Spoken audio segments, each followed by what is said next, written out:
குற்றம் செய்தவரை தண்டிப்பவருக்கு அந்த ஒரு நாள் இன்பமே யாகும். பொறுத்து கொண்டவர்களுக்கு உலகம் அழியும் வரை புகழும் பெருமையும் உண்டு. 1919ஆம் ஆண்டில் இந்தியாவை ஆட்சி செய்த ஆங்கிலேய அரசு ரவுலட் என்ற சட்டத்தை இந்தியர்கள் மீது திணித்தது. இச்சட்டத்தினை எதிர்த்து அமைதியாக போராடுமாறு மகாத்மா காந்தி மக்களுக்கு அறைகூவல் விடுத்தார்.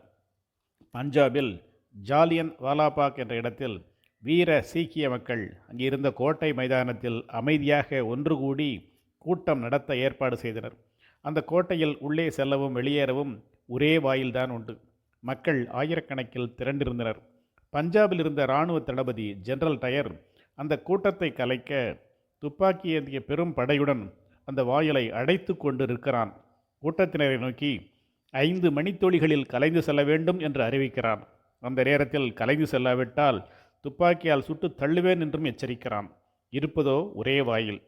மக்கள் முண்டியடித்து கொண்டு வெளியேற முயலும்போது அனைத்து போலீஸும் அவனும் ஓயாது 10 மணித்துளிகள் மக்களை நோக்கி சரமாரியாக சுட்டு தள்ளுகின்றனர்.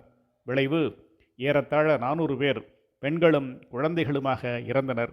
2000 மக்கள் காயமுற்றனர். மக்களை சுட்டு தள்ளிய ஜெனரல் டயர் ஆணவத்தோடு மகிழ்ச்சி பொங்க கொக்கரித்தான். அது அவனுக்கு ஒரு நாள் இன்பம்.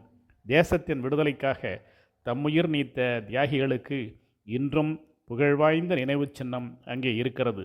நமது வாழ்விலும் தண்டனை கொடுத்தவருக்கு அன்று மட்டுமே மகிழ்ச்சி, பொறுமை காத்தவருக்கு என்றும் புகழே. ஆம், பொறுமையே பெருமை.